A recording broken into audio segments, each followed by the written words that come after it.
12 ದಿನಗಳ ಕಾಲ ಇಸ್ರೇಲ್ ಮತ್ತು ಇರಾನ್ ಯುದ್ಧ ಆಗಿತ್ತು. ಆ ಸಂದರ್ಭದಲ್ಲಿ ಸಾಕಷ್ಟು ಸಾವು ನೋವು ಆಗಿತ್ತು. ಇರಾನ್ ಏನು ಸುಮ್ಮನೆ ಕೂತಿಲ್ಲ. ಈಗ ಅವರ ವಾಯುನೆಲೆ ಅಮೇರಿಕದ ಏರ್ಬೇಸ್ಗಳನ್ನು ಧ್ವಂಸ ಮಾಡ್ತಾ ಇದ್ದಾರೆ. ಈಗ ಅಮೇರಿಕಾಗೆ ಖಡಕ್ ಆದಂಥ ಎಚ್ಚರಿಕೆಗಳನ್ನು ಕೂಡ ಅಲ್ಲಿನ ನಾಯಕರು ಕೊಡ್ತಾ ಇದ್ದಾರೆ. ಆಯಿತು, ಖಮೇನಿ ಫಿನಿಶ್ ಆದರು, ಅದಾದಮೇಲೆ ಎಲ್ಲ ಅಂತ್ಯ ಆಯಿತು, ಹಾಗಾದರೆ ಅಮೇರಿಕದ ಉದ್ದೇಶ ಈಡೇರ್ತಾ? ಖಂಡಿತವಾಗ್ಲೂ ಇಲ್ಲ. ಇರಾನ್ ಅಷ್ಟು ಸುಲಭವಾಗಿ ಸೋಲನ್ನು ಒಪ್ಕೊಳ್ಳುವಂಥ ದೇಶ ಅಲ್ಲ. ಮತ್ತು ಇಸ್ರೇಲ್ ಏನಿದೆ, ಇಸ್ರೇಲ್ನವರು ಅಷ್ಟೇ ಭಾಳ ಪವರ್ಫುಲ್ ಆಗಿರುವಂಥ ದೇಶ ಅವ್ರದ್ದು. ನೋಡಿ, ಅಲ್ಲೆಲ್ಲ ಅವ್ರ ಸುತ್ತಮುತ್ತ ಎಲ್ಲ ಇಸ್ಲಾಂ ಕಂಟ್ರಿಗಳು, ಅವ್ರದ್ದು ಮಾತ್ರ ಯಹೂದಿ ಕಂಟ್ರಿ. ಆದರೆ ಅಷ್ಟೇ ಇದ್ಕೊಂಡವರು ಸಿಕ್ಕಾಪಟ್ಟೆ ಡ್ಯಾಮೇಜನ್ನು ಮಾಡ್ಕೊಂಡು ಬರ್ತಾನೆ ಇದ್ದಾರೆ ಇರಾನ್ಗೆ. ಹಾಗಾಗಿನೇ ಇಲ್ಲಿ ಪ್ರಶ್ನೆಗಳು ಬರೋದು, ನಮ್ಮ ಭಾರತ ಯಾರ ಪರವಾಗಿ ಇದೆ ಅನ್ನುವಂಥದ್ದು. ಅತಿಥಿಗಳು ಜಾಯ್ನ್ ಆಗ್ತಿದ್ದಾರೆ ನಮ್ಮ ಜೊತೆಗೆ. DR ಕೇಶವ್ ಅವರು, ಅರ್ಥಶಾಸ್ತ್ರಜ್ಞರು. ಸರ್ ನಮಸ್ತೆ, ಕಾರ್ಯಕ್ರಮಕ್ಕೆ ಸ್ವಾಗತ. ನಮಸ್ಕಾರ. ಹಾಗೆ ವೆಂಕಟೇಶ್ ನಾಯಕ್ ಅವರು ಇದ್ದಾರೆ, ನಿವೃತ್ತ ಕರ್ನಲ್ ಅವರು. ಸರ್ ನಮಸ್ತೆ, ಕಾರ್ಯಕ್ರಮಕ್ಕೆ ಸ್ವಾಗತ ನಿಮಗೆ.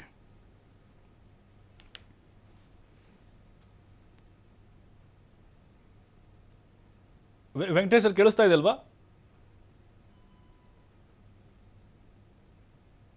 ನಾನೀಗ ಕೇಶವ್ ಅವ್ರ ಹತ್ರ ಹೋಗ್ತೇನೆ. ಕೇಶವ್ ಸರ್, ಈಗ ನಮ್ಮಲ್ಲಿ ಸಾಕಷ್ಟು ಜನ ಕೇಳ್ತಾ ಇರೋದು, ಈಗ ವಾರ ಏನೋ ಆಗ್ತಾ ಇದೆ, ಇದು ಹೀಗೆ ಮುಂದುವರೆದ್ರೆ ಭಾರತದ ಆರ್ಥಿಕತೆ ಮೇಲೆ ಯಾವ ರೀತಿಯಾದಂಥ ಪರಿಣಾಮ ಬೀರುತ್ತೆ? GDP ಕಂಪ್ಲೀಟ್ ಆಗಿ ಕುಸಿತ ಆಗ್ಬೋದು ಅನ್ನುವಂಥ ಆತಂಕ ಇದೆ ಸರ್, ನಿಜಾನ ಅಂತ? ಇದು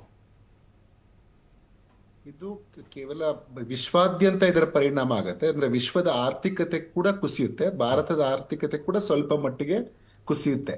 ಅದು ನಮಗೆ ಮಾತ್ರ ಸೀಮಿತವಾಗಿ ಆಗುವಂತದ್ದೇನು ಇಲ್ಲ ಇಲ್ಲಿ.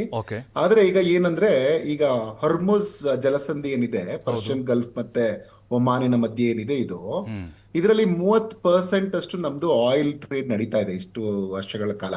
ಅಂದ್ರೆ ಜಗತ್ತಿನ ಆಯಿಲ್ ನ ಸರಬರಾಜಿನ 30% ಅವ್ರು ಮಾಡ್ತಾ ಇದ್ದಾರೆ, ಆ ಜಲಸಂಧಿ ಮೂಲಕ ಮಾಡ್ತಾರೆ. ಇನ್ನು LNG ಸಪ್ಲೈ ಕೂಡ ಒಂದು 20% ಅಲ್ಲಿಂದ ಆಗತ್ತೆ. ಸೊ ಈಗ ಅಲ್ಲಿ ಯಾವ್ದು ಬರಕ್ ಆಗ್ತಾ ಇಲ್ಲದೆ ಇರೋದ್ರಿಂದ ಏನಾಗಿದೆ ಅಂತಂದ್ರೆ, ಇವರೆಲ್ಲನೂ ಕೇಪ್ ಆಫ್ ಗುಡ್ ಹೋಪ್ ಇಂದ ಬರ್ಬೇಕು. ಸುತ್ಕೊಂಡ್ ಬಂದ್ರೆ 10 ರಿಂದ 14 ದಿನ ಜಾಸ್ತಿ ತಗೊಳುತ್ತದು. ತಗೊಳ್ಳೋದ್ರಿಂದ ಸಹಜವಾಗಿ ದುಬಾರಿ ಆಗತ್ತೆ, ಬೆಲೆ ದುಬಾರಿ ಆಗತ್ತೆ. ಮತ್ತೆ ಮೆರೈನ್ ಇನ್ಶೂರೆನ್ಸ್, ಈ ಯುದ್ಧದ ಸಮಯದಲ್ಲಿ ಇನ್ಶೂರೆನ್ಸ್ ಬೆಲೆಗಳು ಜಾಸ್ತಿ ಆಗತ್ತೆ, ಪ್ರೀಮಿಯಂ ಕಟ್ಟೋದು. ಆದ್ರಿಂದ ಏನಾಗುತ್ತೆ, ನಮ್ಮಂತ ದೇಶಗಳಿಗೆ ಸಹಜವಾಗಿ ಇದರ ಹೊರೆ ಬೀಳುತ್ತೆ, ವಿಶ್ವಕ್ಕೂ ಇದರ ಹೊರೆ ಇದ್ದೇ ಇದೆ. ಈಗ ನೋಡಿ, ಭಾರತದಲ್ಲಿ ನೀವು ಗಮನಿಸಿದ್ರೆ ನಿನ್ನೆನೆ 9% ಹೆಚ್ಚಾಗಿತ್ತು, ನಾಳೆ ಸೋಮವಾರ ಇನ್ನ ಜಾಸ್ತಿ ಆಗ್ಬೋದು. ಬ್ರೆಂಟ್ ಕ್ರೂಡ್ ಆಯಿಲ್ ಅಂತ ಈಗಾಗಲೇ ವಿಶ್ಲೇಷಿಸಿದ್ದಾರೆ. ಅರೌಂಡ್ 77 ಹೋಗಿತ್ತು, $77 ವರೆಗೂ ಹೋಗಿತ್ತು ಒಂದು ಬ್ಯಾರೆಲ್. ಈಗ ಅದು ಕಡಿಮೆ ಆಗಿ ಒಂದು 73-74 ಸ್ಟೆಬಿಲೈಸ್ ಆಗಿದೆ. ಬಟ್ ಇದು ಯುದ್ಧ ಏನಾದ್ರೂ ಹಿಂಗೆ ಮುಂದುವರೆದ್ರೆ, ಒಂದ್ ವೇಳೆ $100 ಅಷ್ಟು ಒಂದು ಬ್ಯಾರೆಲ್ಗೆ ಆದ್ರೂ ಸಹ ಇದರಿಂದ ಇಡೀ ವಿಶ್ವದ ಆರ್ಥಿಕತೆ ಒಂದು 0.3 ರಿಂದ 0.4% ಕುಸಿಬಹುದು. ಅಂದ್ರೆ ಯಾವಾಗ ಒಂದು $10 ಹೆಚ್ಚಾದ್ರೆ, ನಮ್ದು ಪೆಟ್ರೋಲ್ ಇದು ಬ್ರೆಂಟ್ ಕ್ರೂಡ್ ಆಯಿಲ್ ಪ್ರೈಸಸ್ $10 ಹೆಚ್ಚಾದ್ರೆ 0.3 ರಿಂದ 0.4% ಅಷ್ಟು GDP ಕುಸಿತ ಆಗತ್ತೆ. ಮತ್ತೆ ಹಣದುಬ್ಬರ ಕೂಡ ಅಷ್ಟೇ ಜಾಸ್ತಿ ಆಗತ್ತೆ ಅಲ್ಲಿ. ಈಗ ಏನಾಗತ್ತೆ ಗಮನಿಸಿ, ಯುದ್ಧ ಆದಾಗ ಕೆಲವು ದೇಶಗಳಿಗೆ ಇದರಿಂದ ಲಾಭ ಕೂಡ ಆಗುತ್ತೆ. ನಾವು ಬರೀ ನಷ್ಟದ ಬಗ್ಗೆ ಮಾತಾಡ್ತಿರ್ತೀವಿ. ಆದ್ರಿಂದ ಇದು ಜಗತ್ತಿನ ಕೆಲವು ವ್ಯಕ್ತಿಗಳು ಯಾವಾಗ್ಲೂ ಏನ್ ಮಾಡ್ತಿರ್ತಾರೆ, ಯುದ್ಧವನ್ನ ಪ್ರಚೋದಿಸ್ತಿರ್ತಾರೆ. ಈಗ ಈ ತರದ ಆಯಿಲ್ ಕಂಪನಿಗಳಿದೆಯಲ್ಲ, ಎನರ್ಜಿ ಕಂಪನಿಗಳು, ಈ ಡಿಫೆನ್ಸ್ ಪೂರೈಕೆ ಮಾಡ್ತಾರೆ